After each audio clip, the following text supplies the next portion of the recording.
Okay, we got one more session. You got it in you? Are you glad you stayed? I actually had a gentleman come up to me in between. He goes, I almost didn't come back last night. And I go, well, it's a good thing you're a Christian and you kept your promise. And he said, I'm so glad I did.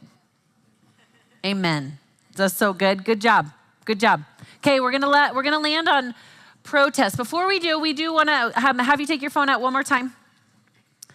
I know, because we do have a really cool, encouraging text message community that we want to invite you into too. This is just where once a week, we give you an opportunity to just receive a text message that just might keep you going or give you the hope that you need most. So go ahead, you can put that up on the screen for me. Not that one. There it is. If you text DREAM NOW to 22999, you can be a part of that text message community. I promise we will not bombard you. And truly, it's about one text message a week where we just encourage you with something that's going to land on your phone and it's going to remind you to keep going. It's going to remind you to live free. It's going to remind you that you are free. It's going to remind you that you're a child of God. It's going to remind you that your dreams matter. Okay? Now let's turn to your one-sheeter, the path, the lane. So it looks like your limiting belief and your vision. If you go ahead and put that up too, that would be great. There it is. So if you notice on this one-sheeter, we have your limiting belief, your limitless belief or your limitless vision, your conviction and your triggers. In theory, all of those are now filled up, okay? If not, again, you've been invited into a lot of opportunities to kind of work this out in a small group, to go through the book, to do this again, to buy the on-demand, to stick with us in our communities. There's going to be a lot of different ways that you can get access. But in theory, you would have your limiting belief from last night, your vision from this morning, your conviction statement, and we kind of just did a real quick trigger. We threw in some triggers. So now what we're going to look at is what's called the protest, which is the opposite of your conviction. Right? So when we leaned into conviction, what we learned is that your conviction is the thing that you're going to stand for. It's your can't not. It's your give a damn. It's your burn. It's your fire. Right? So that implies that if I stand for something, it must mean that I stand against something. It must be that I stand against something. Actually, it does mean that. And a lot of you already, you're going, I don't like that. I don't like that because that feels like conflict. I don't like conflict. Who's my I don't like conflict people in the room? You know, you're like, I don't like this. I don't like this. Can we talk about something? Well, actually, what we have to understand is that Jesus is our example, and Jesus was in constant confrontation and conflict with the world around him. He was in constant conflict. Why? Because he was bringing a totally different reality to this world, which means that he was never meant to try to just keep the peace. He was actually here to bridge the gap. So what I'd like to invite us into in this last exercise today is that, yes, we are going to be standing for something, but we are also called to stand against something. And it could be that the areas of our fear of conflict or avoidance are also creating spaces of apathy. And that's really the opportunity that we're supposed to lean in. And even the Word of God talks about this. Ephesians 6:11 says, put on the full armor of God so that you will be able to stand against the devil's schemes. It says it. I didn't say it. He said it. Stand firm. Put on the full armor of God so that you can stand against the schemes of the devil. This is what we're going to do. We're actually going to lean in and we're going to partner with the thing that we stand for, and we're actually going to lean into something that we stand against so we can no longer have the enemy occupy territory that was ours from the very beginning. This last session is about taking back the territory that the enemy has stolen from you. Can I get an amen? How many of you feel like you could look at your life and he has stolen from you? What is the thief comes to what? How many of you could go, yep, he's done that. Maybe it feels like lost years. Maybe it feels like lost dreams. Maybe it feels like lost time, lost money, lost resources, lost revenue. You fill in the blank. What has he stolen from you? Relationships? Dreams? I actually want you to sit for just a second and I want you to go, what has he stolen from you? Maybe say a few of those out loud. Years. He's stolen years. Say it again. Health. He's stolen my health. Joy. dignity, hope, connection. Any one of you have family members who don't know Jesus?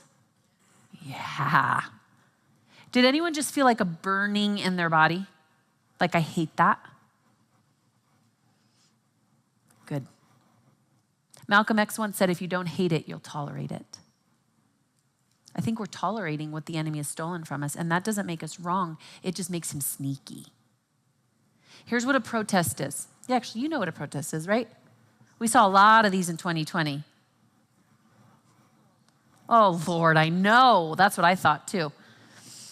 What is the point of a protest? In theory, if we Googled protest, what do you think we would find? What's the point? Yeah, to create change. To create change. It implies something is happening that we don't like, and we want to do something about it. Like, at its origin, that's the idea of a protest. It's to kind of stand up and go, no, nope, not on my watch, not on my dime. So if your conviction is the can't not, your protest is going to be no. Nope. Write that down. It's really that simple. No, not if I have my way. It's an area that actually we want to see change. That's actually an invitation for us to be the change. But we're going to have to stand against it. So that's in theory what a protest starts with. But the problem with the protest is generally what gets us out of bed in the morning is the anger, but what won't keep us going all day long is the fuel and the fire. Why? Because I'm angry. I'm really mad. And so what we saw even in 2020 is we saw a lot of people starting protests in anger, but I'm wondering, are they still doing anything about it today? And unfortunately, I would beg to differ that no. There was a lot of people who created a lot of protests and a lot of uproar about all the things. And I'm like, great, if you're still here in a couple of years, marching on that drum, being the one that wants to see equality and heaven and earth look more like heaven, great, keep at it. But a lot of people, I guarantee you, are not still marching to that same drum. Do you get what I'm saying? Now, what I'm not going to suggest today is I'm not actually asking us to start a protest, so you're like, we're not going to hit the streets of Denver. However, what I am suggesting is that we probably need to stop tolerating some of the things that are going on in our lives and the lives around us that is never actually part of heaven's plan. And we're bowing our knee. We're actually tolerating it. And what we actually need to do is to lean into hating it. Notice I didn't say there's no anger. I have to actually hate what's going on enough to go, why do I hate it? Because you're not in alignment with what God is doing. And I'm not talking about people. I'm talking about the thing that has his people. We're talking about the thing under the thing. Where you go, what's the difference? Because anger and hatred, I'm not sure. Okay, well, let me actually talk to you about what the difference is, okay? Because this is what a wholehearted protest is all about. A wholehearted protest means that, remember, we can talk to this gentleman right here. After I learn about my conviction and I open my heart up again and I go, I can't not do this. And I'm going to live open, unbiased, and unattached. I'm going to be a vessel for what heaven's doing. I'm going to say yes. I'm going to come into alignment. That means I'm going to actually approach things with a wholehearted protest, which means there's a difference between anger and hatred at this. What's the difference? Anger is unprocessed. I'd like to propose to you today. You know those moments that in theory, not you, but if it was you, that you get so mad that you just lash out in anger? That is unprocessed emotion. Did you know that anger is actually a secondary emotion? Which means I skipped over the first one. So anger is actually just a shield to protect me from you. So anyone struggle with anger a time or two, or all the time? Okay, here, this will change your life right here. Anger means you just picked up a shield to protect yourself. And the next time you're angry, I simply just want you to ask yourself, what emotion did you skip over? Put your shield down and stand wholehearted. You need to process. Anger is unprocessed. When we start leaning into what a wholehearted hatred is, it's actually processed. It's like a reverent. You know, even when Jesus comes in and he just starts flipping the tables? Why? Because he hated what was going on in the room. He wasn't angry. He was actually in alignment with what heaven was doing, and he walked into a room and said, no, you are not doing what heaven's doing. He basically walked in with processed, reverent hatred to go, this does not look like heaven. Anger is unprocessed. Wholehearted hatred is processed. Anger is like fighting in the dark. When you actually walk in this wholehearted hatred, it's like turning on the light and seeing what you're actually working with. Anger is you're just wanting to hit someone. You're just wanting to make someone else wrong so you can be right. But when you actually start to walk with your whole heart, you start to realize that, oh, now I know what I'm dealing with. And it's never the thing. It's I can start to see things for what is really going on. Anger is actually just misaligned conviction. I've just gotten off course a little bit, and I need to realign myself. Wholehearted protest is actually going to put you back into alignment, and it's going to help you heal. So what I'm about to share with you today is going to be a tool in your healing journey. This will be the thing today that you're actually going to use to heal in those moments. You know those freedom moments that I talked about that you're going to have to pick your lane? This is going to be an invitation to heal. You're like, I thought we were out of the deep waters. We kind of go back just for a minute. They say that time heals everything. Cindy Smith and I both know that that's crap. Time doesn't heal everything. Healing heals everything. The only way that woman stands before you today healed is not because it's 20 years after Mallory died. It's because she committed to healing. And sometimes, as we already talked about, we have to break in order to heal. Right? So part of what we're going to do is this is actually going to be an invitation into healing. And the way that we're going to do this is actually through our place of judgment. Are you ready for this? This is really fun. And what happens here stays here. This is like Vegas for the next 30 minutes, okay? So what happens here stays here. So what you're about to do, nobody else will know unless you, of course, talk about it. And then it will go out to millions of people on our on-demand. But other than that, we won't tell anybody, okay? So the way that we're actually going to start to figure out how do we lean into this protest is, well, first we have to realize what are the things that we've started to be apathetic about? What are the things that we're tolerating? What are the things that we even find ourselves going, oh, I kind of judge that. Who's a recovering judger? Do you see how I said recovering? Raise your hand, bro, in the back. I see you. That would be me. I will own this one. I am a recovering judger. Here's what we have to understand about judgment. Judgment is actually given to us for a reason, right? It's part of that safety, security, stability. The reason that we judge is to start to compartmentalize. If you actually look at what judgment means, it means to gain control over. So for those of you who are recovering judgers, I'd like to propose that you are only just trying to protect yourself. You're not actually a mean person who doesn't like people, unless you are, and that's fine too. It's okay. Right? Judgment is actually trying to inform you, am I safe? Can I trust this person? Are you who you say you are? So we start to create judgments. Why? To kind of protect ourselves. So part of your judgment of things or people or why things are the way that they are doesn't have to be a bad thing. And in fact, it's trying to inform you. But today what we're going to do is we're going to find the wisdom in the judgment so you can actually let your healing go to an even deeper level so you can bring about the change that you want to see in the world. You know that whole idea that everyone raises their hand. We go, how many of you want to see change? Everyone raises their hand. Like, how many of you want to change? Everyone's like, I don't understand the question. You know what I'm saying? Think about that. Think about one area in your life right now that you want to see change. Yell it real quick. What is it? What's one area you want to see changed? Patience. What? Patience. Health. Use my night wisely. Yeah. Stop avoiding. Great. How many are ready to change? You're like, well, what does that imply? What do I actually have to do those things? Why? It's hard. It's hard, right? So what we're going to do now is we're actually going to lean in and we're going to find the wisdom within the judgment so we can actually create change in those areas that we're not yet seeing change.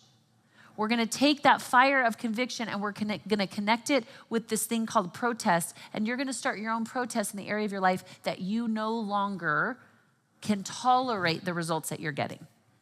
The reason that you're getting the results that you're getting is because you're tolerating it.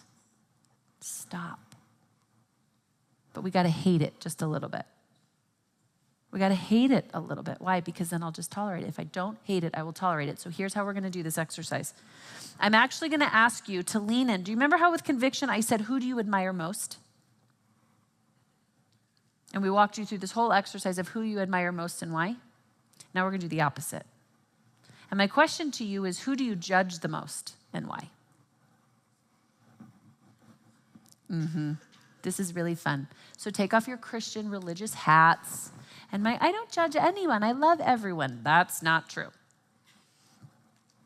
Also, don't be the one that's like well, I judge myself. Don't do that either. Pick someone. Who is someone in your world? And it could be silly. It could be Elaine right here, and she's like, I love my husband, but he drives me crazy. I know. That's why I use that example. That's okay. It doesn't have to be like, I can't stand this person. It could just be like, oh my gosh, no, I love them to death, but it drives me crazy when they do these things. Or this judgment could be, I love God, and I could not be in the same room with this person. A lot of times we get the president of the United States, and it doesn't really matter which president it is. Someone always will say the president. Great. That's fine. Preach. I know. Did you write that one down? Yeah. Yes, I did. Yes. What's your name? Jill for president. I know. Great. So I literally want you just to have some fun with this a little bit, right? Let's just have some fun with this and trust this process. So I want you to think of who is the person that you judge the most and why. It could be silly. It's literally my husband, but I love him, but he drives me crazy. The barista who always messes up my coffee. Every single time. It doesn't matter what I do, they always do. Or it could be the president of the United States. It could be an in-law. It could be an ex. It could be anyone. It doesn't matter who it is, but I want you to write their name down, and then I want you to write all the reasons that they drive you crazy. And get it. This is gonna feel like therapy. If you actually do this the right way, you're gonna go, oh yeah, do it. Will you put on just some fun music? Maybe like The Score or like something that's like, do your heavy metal, Ted. Come on, now's the time to do it. So who's the one person you judge and why? Give me all the reasons. Give me 5, 6, 7 reasons. And give me adjectives. I mean it. They're a jerk, they're narcissistic, they're unkind. Come on. Come on, get that up.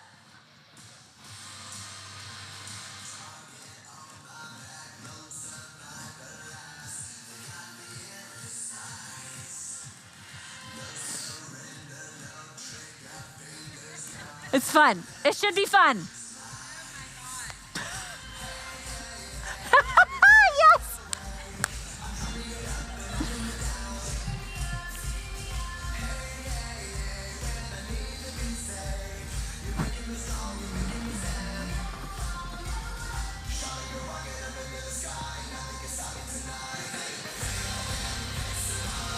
Yes, I like this song.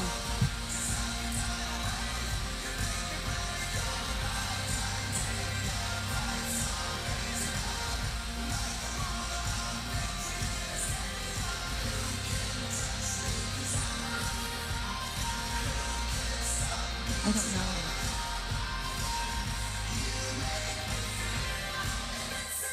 Will you be the mic runner? Will you run the mic? Will you run the mic? I'm just gonna have you run the mic. And that was a good song. Well, who plays that? Who is that? What is it? I like that one. That's a good one. Okay, great. Was that fun? Some people are still so embarrassed. You cannot even believe that I'm having you do this right now. It's amazing. I love it. I love it. I love it. Okay, who's one person you judge? Who wants to go? Yes, I love you. Okay, great. Will you run over there real quick? Okay, I want you to tell me the name of the person unless you can't, but I want you to tell me all the things that you don't love so much about this person.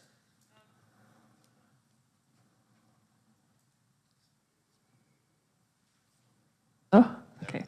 It's my sister because she just has no self-worth, and she's just somebody who just has a victim mindset, and she won't change what she's angry about, and it's hard to hear the same stuff over and over, and then she's always like, must be nice, mindset when you try to talk to her about stuff. You can't share anything good that's going on in your life because she'll just say, must be nice. So she just makes you feel bad. So then you just don't talk to that person. I don't like that because I want to have a sister that I can enjoy talking to. Okay, great. No self-worth, victim mindset. Give me some other adjectives that you would use to describe her.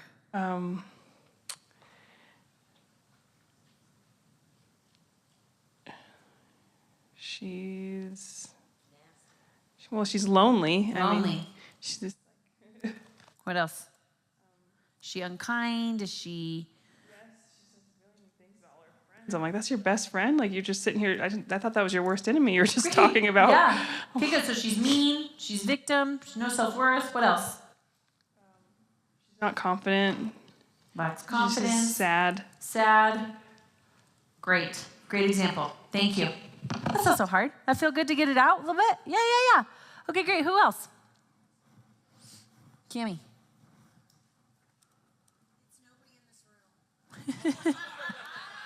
Take a deep breath. It's not my mother-in-law. It's my mother. Okay, for real. Okay, these are the words. Complacent, worrier, anxious, victim, hides, not confident. That feel good? Nah. Yeah. We're cropping this from the video. Yeah. Who else? Give me another one. Yeah. This is an acquaintance, but I won't say the name. And I think I know what you're going to do here, so I hate to say it. Just say it. Negative, complaining, victim, judgmental, hot and cold, push-pull, can't read, her. Great. Okay, one more. Elaine, give it to us. Okay. He already knows. Okay, so I love him, but he does drive me a little crazy because he doesn't live in his potential. He man-scans. He has selective hearing. He what? Selectively hears. Selective hearing. Yes. He has intention but no action, and a little bit of victim mentality. Great. Okay, everyone have your person and everyone have your things. Everyone take a deep breath. You're like, where are we going here? I know. Okay, great. So I want you to look at your person and I want you to look at all those things. And I know immediately you're like, what? Does this describe me, the thing I don't like about other people, or the thing that I don't like about me? Well, maybe, unless it's not. Let's try this for time. How many of you know Cindy Bullis? We already did this for how many know Cindy? How many of you would say that Cindy sounds negative and complaining and a victim and judgmental? No. Even on her worst day, would you say that? No. Okay, great. So how many of you know Cammie? Okay, how many of you would say that Cammie is complacent and a worrier and a victim and not confident? Absolutely not. We would say that. No. Okay, so what does this imply? Well, we're going to get there. But just so we kind of get that out of the way. Did anyone actually, what you wrote down, you're like, no, that really does describe me on a bad day? Okay, great. So part of this, sometimes when we go, well, is it what they have that I don't like? Maybe not. I would ask you, Dusty, you know your wife. Is she a victim and mean and lacks confidence and a sad person? Even on a bad day? Do you call it?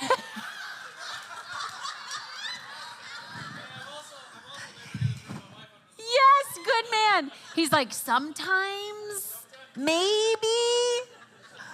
Is this a trick question? He's like, Julia. Okay, so no, let's do this. Okay, so we're just gonna put that out there. Okay, great. So let's establish that, well, what if that might not be true? Okay, but let's take it a step further, okay? And now what we wanna do is I actually want us to invite us in this process of going, okay, let's put our judgment there as something that we're like, we want to stop that. We hate it. We don't like that. We don't like experiencing this person. We don't like it for this person, that there's something that we're like, we would like to help you make a change in your life, right? Could you look at those people and go, I feel like I could help them. Like if they would just listen to me, I could probably help them. Do you guys ever think that too? Like the person you're judging, you're like, if you just listen to me, your life would be so much better. Biden should just listen to you, huh? Biden, call Jill. That's just hashtag call Jill. It's amazing. Oh my gosh. That is your campaign. Call Biden, call Jill. Is it? Other Jill. Call the other Jill. Okay, great. So what? So you, oh man. Okay. There's so many ways we could take this. Where was I going with that? Okay. So the idea here is we go truly. We have some judgment here, but what we're learning is that there actually might be some wisdom in the judgment. And if I don't lean into anger, but I actually leave into this like, oh, I hate this. I don't like this. I hate it. And I feel like there could be a better way. Okay, now we're gonna go to the thing under the thing. And instead of just bringing in the one person, we're gonna bring in a room full of 100 people that all struggle with this same thing. So try to take the face off of the equation.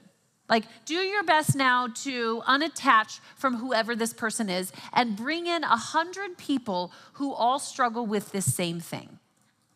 Okay? And then pretend like you and I are now sitting up on the stage and we see the sea of people who all have that issue, right? They are negative, complaining, they're victims, they're judgmentals, they're any of those things. And you and I now are gonna go, all right, let's find the wisdom in all of this and let's look at the thing under the thing, right? Because you and I now know we're smart enough to realize that our behavior is a byproduct of our belief system, true or true? Okay, so now we go, okay, so could it be that I actually don't hate this person? I hate what has this person. Yeah. Okay, so now here's the question. We're looking at the sea of people and we go, all right, we're not gonna accommodate for their behavior. Hear me. Because some of you actually put a person down that's actually really hurt you and has created chaos in your life or pain in your life. Some of you actually put people down that you're like, it actually hurts to consider some of the things that they've done. So here's what I want you to know. We're not gonna accommodate for their behavior, but we wanna identify what's going on so we can actually lean in and create some change here. So the question is, what causes, we'll start with you saying, Cindy, the person that's negative and complaining and a victim and judgmental and you can't read them, what do they actually struggle with that causes them to do that? So they don't love themselves. So a lack of self-love. Write that down. Elaine, we're looking at they don't live in their potential, they have selective hearing, they have intentions, they're a little bit victim mentality. What causes someone to live like that? What do they struggle with? Lack of self-worth. Cammie, someone who's complacent and a worrier and anxious and victim and not confident. What do they, a whole room of them, what do they actually struggle with? Fear. Could it be that the person that is complacent and worrying and anxious and a victim and not confident is struggling with fear?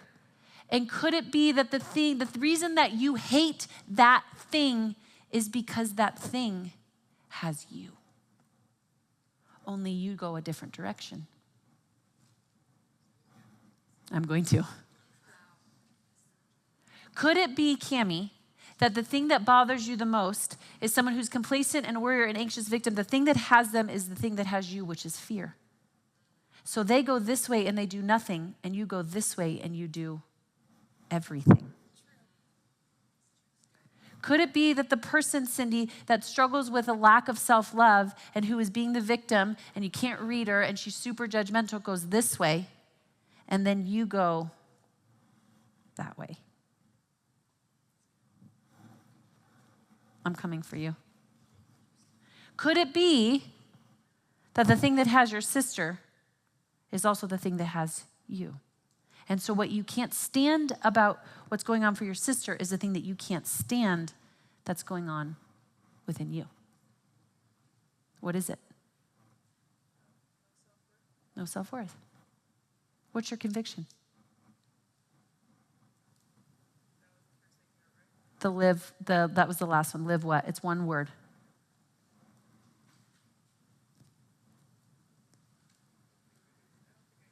Okay, great. What was your conviction? Surrendered. What was your conviction? Yep, what was your conviction? Chosen. The opposite of whatever the protest is.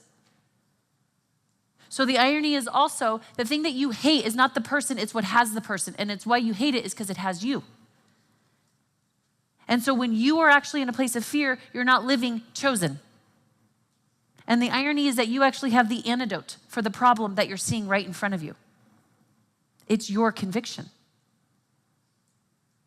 But every time you also bow your knee to fear, you're basically surrendering your greatest place of conviction, which is your greatest place of strength.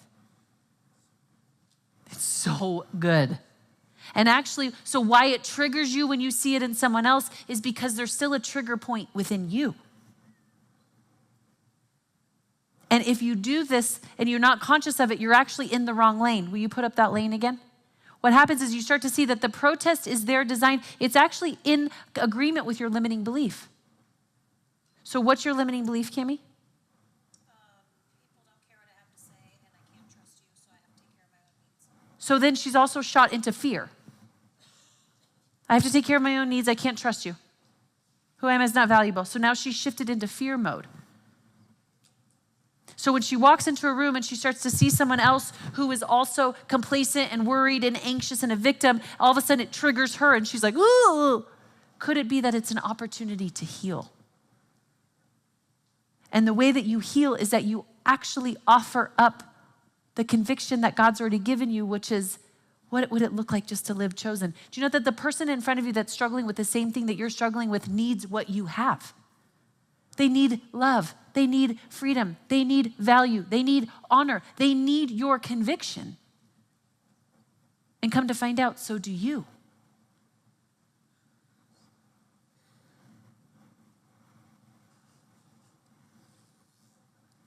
This is how we find the wisdom in the judgment. This is how we make massive change. We actually walk into a room and we will actually feel fear or a lack of self-worth or insecurity or whatever it is, and we will now partner with what heaven is doing, and we will bring heaven's spirit to meet that spirit, and we will do away with, because we're actually doing a wholehearted protest to say, no way, no how, not on my dime. And not only will we actually fight against whatever has that person, but we will actually fight against the continual thing that tries to have us, and we will take back territory. Do you hear me? We will actually take back the territory that the enemy has robbed from you and your husband and your mom and your sister. That's the enemy actually taking territory from them too. And if you don't hate it, you're going to tolerate it. And so will they, and so will they, and so will they, and so will they. And my question is, if not you, who? And the beauty of all of this is you've been equipped with the fact that God says, I will never give you more than you can bear, which means he's given you the antidote. It starts, of course, exactly what Cindy said. It starts with Jesus. He's already given you Jesus. He is our greatest antidote. But then he's also given you your flavor. You're the only one that can walk and live chosen and fully live out the piece of pie that you bring, that heaven that you bring. Just like now when Chrissy Joy's in hers and Jim's in his and Elaine's in hers and now all of us come together, we actually become the body of Christ, and we not only stand and look more like heaven, we occupy territory on this side of eternity and we prepare the way for Jesus. That's what this is supposed to look like. Why? Because we actually will start pushing boundary lines back. The enemy has started to scooch this way so far, and what we've done is we've continued to accommodate for it. Today is the day that we stand and we rise and we say, I will passionately protest mediocrity. I will passionately protest a lack of self-worth. I will passionately protest fear. And we push back enemy lines that were never his to begin with. And we do it in our family, we do it in our health, we do it in our communities, we do it in our government, we do it everywhere. Why? Because we want this side of heaven to look more like eternity. That's on us. But we gotta hate it, and we gotta lean in, and we have to actually invite people to meet us where we are. We have to meet them where they are, and then we have to push those lines back, and we have to heal in the process. So what do you protest is my question. Stand and say it. I protest fear. Yes. Who else?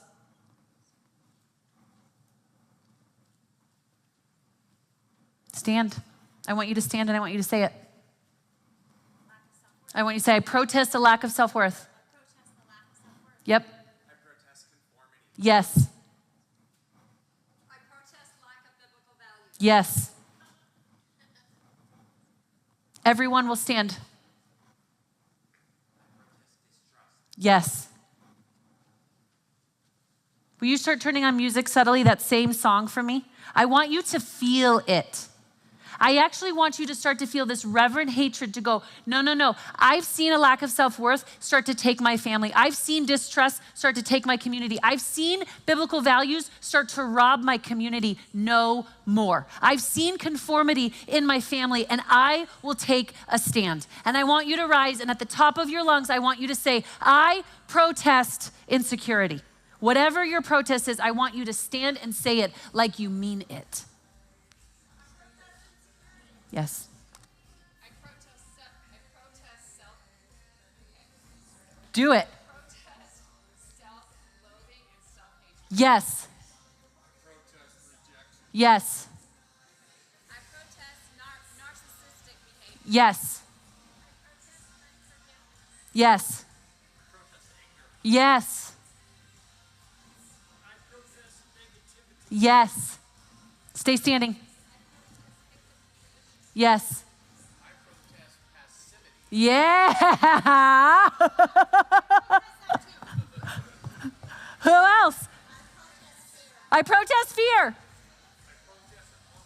Your orphan spirit, yes. Yes, inauthenticity, yes. Yes. Yes. Protest the lie, yes. I protest what? I protest insecurity. I protest victim mindset. I protest shame. I protest comparison. I protest less than. I protest worthlessness. I protest unworthiness. I protest withdrawal. Good. I protest insecurity. I protest inaction. I protest inauthenticity. I protest fear. Yes. I protest apathy. Good work. I protest a lack of self-worth. Yes. I protest intimidation. Yes. I protest victim mentality. Yes. I protest fear. Do it. I protest conformity. I protest scarcity. I protest unworthiness. Come on, Dougie Fresh, give it to me. I protest negativity. Yeah. So good. Sandy? I protest intimidation. Good girl. I protest legalism.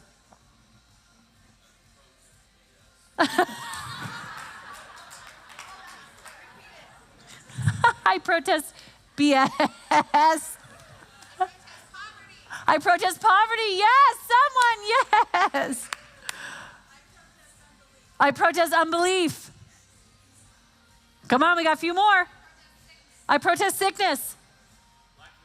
I protest a lack of identity. Unbelief, good. I protest fear. I protest fear. Low self-esteem. Christine?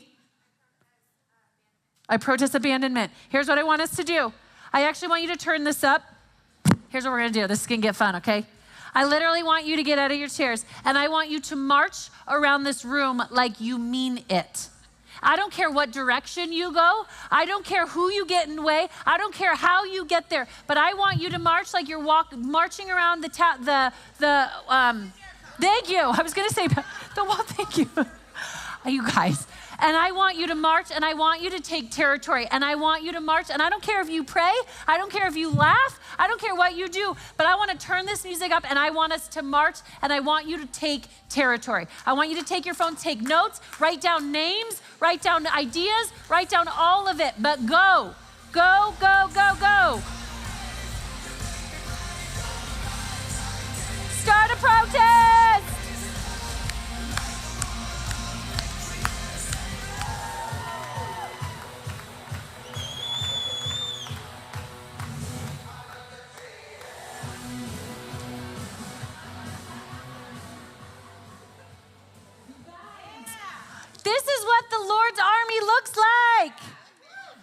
Do you hear me? This is what the Lord's army looks like. It's an assembly of people who decide, no way, no, nope, no. That is not in alignment with what God is doing. That is not alignment with what heaven's doing. And the thing that's actually triggering me is not you, it's what has you. And the interesting thing about that is that God's actually given me the tools to create some change here. And you're going to give them your conviction. So in the midst of fear, you're going to give them love. In the midst of when they are not responding in the behavior that you know that they deserve, you're actually going to meet them with empathy and compassion and grace. Why? Because that's the tool that God has given you. That's the power of conviction. That's how you now partner with the problem and you see that you are actually part of the solution. Anybody can see the problem. Not everybody can have and offer a solution. So the thing that God's put on the inside of you is the thing that you're going to give to the person in front of you that's kind of triggering you or setting you off. And guess what? Time and attention. So you'll get better, I promise. Doug, she gets better. Okay, good. So when the moment happens, because real time, this will happen. You'll be standing in a moment and you'll notice this. Either you'll walk into a room and you'll sense your own fear or insecurity will set in, right? Or you'll notice that the person standing in front of you, all of a sudden that's like, they're gonna say something. Your sister didn't come to the conference, unfortunately, so she didn't learn all the things that you learned, so she's gonna do this. Your mom is not at the conference. This is why we would tell, get people to this conference, right? But this person's gonna be standing in front of you and you're gonna feel that trigger again. Here's the first thing you're gonna say, me too. I know that sounds crazy. Again, we're not gonna downplay what they're doing, but we're gonna offer up a, me too. I just do something different with my fear, but it doesn't make it any better. Me too. Then what we're gonna do is we're gonna actually shift lanes. And we're gonna take a big deep breath and we're gonna go, God, this is another invitation to learn how to lean into my place of conviction. So God, teach me about freedom. Teach me about compassion. Teach me about honor. Teach me about surrender. Teach me about love in a whole new way so I can offer it up to them because I've given it to myself. Do you see that? So every trigger point is actually an opportunity to heal and to double down on the conviction that God has given you. That's the moment. And then when you get really good at this, there's gonna be times that you'll be doing life and all of a sudden you'll walk into a room, especially where's my feelers, where you can sense energy and all the things. This is even to the point that you can feel really good and then all of a sudden, have you ever walked into a room and you're like, oh man, why am I afraid all of a sudden? Or like feel you were totally fine and then all of a sudden you feel completely insecure. Prior to not being self-aware, we're like, oh, no, I don't know, maybe I did something wrong or maybe I said da-da-da-da. This is why I would then just go grab a drink. You know what I'm saying? If I have a glass of wine, I'll feel fine. And all of a sudden, okay, I was fine. So what I was doing, I was tapping out to a beverage as opposed to leaning in going, maybe the Spirit is inviting me to understand what's going on in the room. He actually wants us to see what's going on in the room, but remember, not just to see the fear or to see the insecurity. He actually then wants me to partner with heaven to go, God, what do you want to bring to this room? So when we get good at this and we start dealing with our own BS, then we have the ability to walk into a room and to go, ooh, someone else is struggling with this too. And now I have the capacity to give from my overflow. I've taken the time to heal. I've taken the time to understand what love really means and what surrender means and freedom means. And so when that moment comes that I'm in front of a hurting world, that I have the capacity to give from my abundance. This is what our world needs. It needs you and I not to be perfect, but to be brave. And to offer up our vision and our conviction and to stand against the things that are not in alignment with what God is doing and to stand for the things that He is and to offer up the hope in which we have. That's the moment. And so as we do our own healing journey, when you walk into a room and that moment happens, you're actually able to, in my moments, that insecurity used to get me and it became all about me and I was so focused on the things. Now I can walk into the room and when it hits, I honestly will go, God, who do you want me to connect with? Who's the most insecure person in the room? And I generally will find them and I will wrap my arms around them and give them as much freedom as I possibly can. That's our job. That's our greatest commission. That's actually what the Bible says, is that therefore go and make disciples of all the nations, baptizing them in the name of the Father and the Son and the Holy Spirit. My first commandment, come on, buddy, what's this first commandment? Love. Our first commandment is to love the Lord your God with all your heart, your soul, and your mind, and to love others as you love yourself. What's our greatest commission? Go. Go before you're ready. Go before it's perfect. Go. Go and declare the hope that he's given you as you're learning, but give it away. That's the point of this. And then as we do that, now I want you to see when I said that your dreams matter and the world is waiting for them, because it's in your building and clarifying and dreaming process that the world actually gets to see that and witness what heaven is doing. Why? Because my marriage reflects it, my finances reflect it, my business and my career reflect it, my relationships reflect it, even my body reflects that I'm in alignment with what heaven's doing, which is why Sarah's message is so important. Because the church is also getting lackadaisical with even how we're feeding our bodies. We're normalizing it. We're not normal. And now the world needs your dreams. Why? Because it's in alignment with the right lane, because it's in alignment with heaven. And as we stand for something, we stand against it. And as we stand against it, we stand for it. So every time as you walk out those doors today, you're going to have all of these freedom moments and the understanding of, oh my gosh, here it is. There's that fear again. And I can notice my limiting belief. And what do I need to do? Well, I need to actually partner with the conviction and I need to let it burn. And so I'm going to offer up freedom. I'm going to offer up love. I'm going to offer up joy. And moment by moment, person by person, we literally will make this side of eternity look more like heaven. Why? Because we're free. Because you're free. Remember how we said that the level of your dreaming is dependent upon the level of your freedom? Do you understand why now?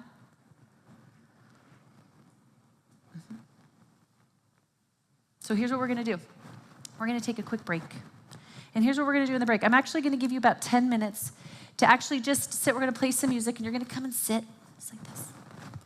And you're going to sit, and you're going to go, God, will you give me my dreams?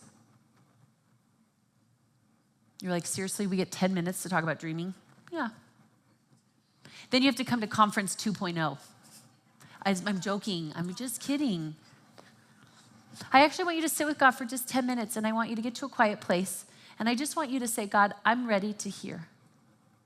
I want to know what heaven's dreaming. I want to see what you're doing. I want to hear what you're doing. And I want to partner with what you're doing. You're going to thank him for your freedom that you got this weekend. Not because you never had it, but because you didn't realize you did. And then you're going to ask him just to paint some dreams on this paper. And I don't want you to itemize it or to categorize it or to formula it out, A plus B equals A. I just want you to write the dreams that he's had that maybe you've put on a shelf, or maybe they seem too big and too impossible. It's that cities. God, you told me cities. You told me I'd be married. You told me I'd have a baby. I want a baby. I want to write a book. I want to be writing musicals. And I just want you to actually just unfold before the Lord, because this is going to be a process forevermore, that you're going to take all of the dreams at his feet, because now you are free to dream. And you're just going to see what he says. And so we're actually going to create just a quiet space. If you need to go to the bathroom, you can. It's not really like a break, but we're actually going to create just some space right now to get into a little bit of a heavenly state, to bring heaven to earth in a few minutes. If you have to go to the bathroom, do, but just go and then come back. We're going to give you about 10, 15 minutes in this place. And I do want you to get as quiet with God as you possibly can. And then I'll lead you through one last exercise. Hey there, dreamer. I just wanted to take a second and to say thank you. I wanted to thank you for your yes and your boldness to not only get started, but to stay the course. I recognize firsthand that dreaming can sometimes be an overwhelming and oftentimes lonely process. And so I just wanted to take a minute to acknowledge you and to say thank you, because if I've said it once, I've said it 1,000 times, that the world needs your dreams. I also want to invite you to join our community, to actually engage with us, to continue this conversation. And you're going to see a QR code on your screen, and that is the best place to get started, where we will make sure that you get connected to a community who is also committed to unlocking the dreams that are on the inside of them, to breaking the limits that keep them bound, and are doing their part in bringing heaven to earth. So you no longer have to do this alone. We look forward to being a part of this journey with you. We thank you for your yes, and we cannot wait to see what God does in and through your life.